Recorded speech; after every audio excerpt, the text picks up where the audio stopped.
YouTube, what is going on? Welcome back to the channel, welcome back to another track, guys. We're back in the Ferrari Fix series, the GT3 Challenge series. We're taking this car around Okayama GP, a really fun track to do some laps on. Not so great to race on, but still enjoyable nevertheless. Not gonna lie, I like to think I've got quite a good lap time for you here today. Took me a few goes to get this lap time, so I'm a little bit pleased with it. Still a little bit off the aliens, the ultimate pace, but I'm happy nevertheless. Just before we jump in, if you like the video, please hit that like button. If you're not subscribed, hit the subscribe button. And if you've got any comments, questions, thoughts, queries, whatever, talk about it down below. Let's get going. So coming across the start finish line, we're going to be shifting up to 5th gear and looking to spot our braking point for turn number 1.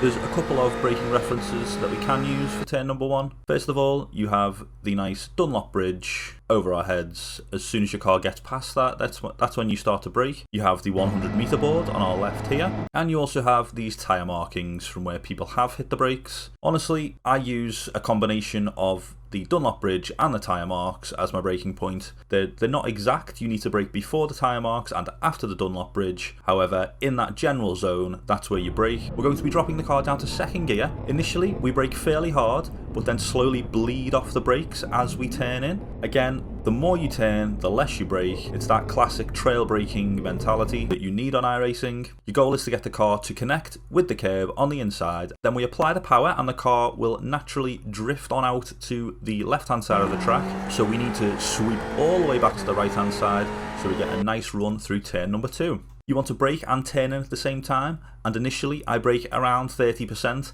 and then quickly come off the brakes and begin to just cover them to steady the car and stabilise it. Once again, your goal here is to drift up to the inside curb and get your inside wheels to touch the curb. I find that applying some throttle as you're going through this turn, it does help stabilise the car, and it reduces the understeer when you do finally go full throttle, so you don't end up in the kitty litter on the exit. Then we're up through the gears into 5th gear just before we enter this next turn. Braking point for this next turn is a bit of a difficult one. Based off the 50 meter board, it is a little bit before that. I'd probably say a car length before, or around 75 meters, whatever works best for you. And we're going to be braking it down into 2nd gear. Just like the first turn, we're going to be braking fairly hard initially and then easing into trail braking. The more we turn, the less we brake, and once again the goal is to get those inside tyres to hook up with the curb. As soon as your car has connected with the curb, begin to apply the power. The only thing we really need to think about on the exit of this turn is to try and keep the car nice and tight until we're about 3/4 of the way through.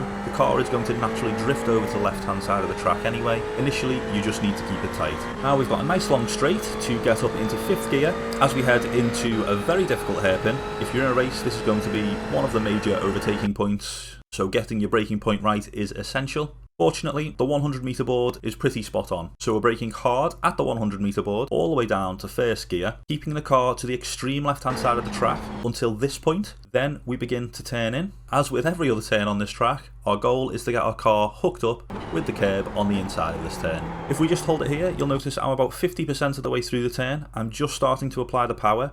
But up until this point, I have been trail braking to try and keep the car as tight as possible. Because we have a crest and then a downhill left after this, we don't have a conventional exit to this turn. We don't need to worry about exit speed too much. It's just all about getting through the turn as quick as we can. Then we come out of the turn in the middle of the track and quickly dart over to the right hand side, ready for the downhill left. Braking point for the downhill left in this car, as in every car, is this lovely little dirt patch on the track. All this dust that's been brought onto the track that never disappears. Absolutely fantastic. We're going to be in 2nd gear and we're just going to cover the brake, about 20% at most. Trail braking all the way up to the curb on the inside. As soon as the left hand side of your car is on the grass, begin to apply the power. We're going to be using all of the runoff on exit for this short downhill burst before this other tricky left-hander. Very easy to get wrong, as on entry, we're going to be going over curb and grass whilst we're decelerating and then trying to apex as late as possible. You'll often find you may lose the back end here. So my top tip is on entry, as you're going over the curb and the grass, lift off. Once your car's gone past this, then begin to cover the brake and trail brake up to the curb. As you can see, we're talking 5% braking here. and as your car approaches the curb on the inside, begin to gently apply the power. Whilst your car is on the curb, you need to be very smooth with the throttle application, otherwise that back end is going to start stepping out and you're going to lose time.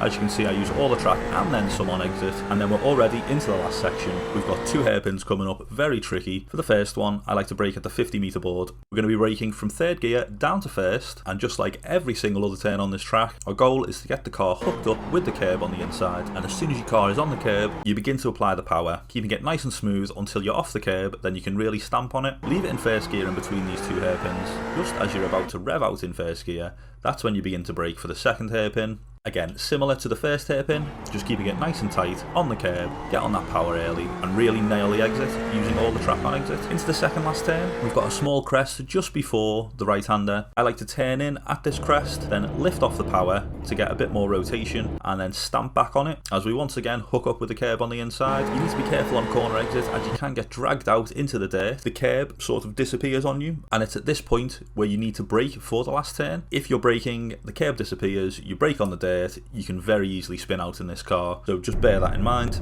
Best advice I've got for this turn is brake where the curb ends, drop it down to 2nd gear. After braking sharply initially, we begin to trail brake, and we want to drift our car right up to the curb on the inside. As soon as we begin to get close to that curb, we apply the power. Again, initially, if you're on the curb, apply it very smoothly. If not, you can be a bit more aggressive. Then we're up to 3rd gear using all of the track on exit and heading for that start-finish straight, and we cross the line with a time of 1 minute 28.513. Thanks very much for watching, guys. Coming up now, as usual, the uninterrupted lap. Catch you guys next time.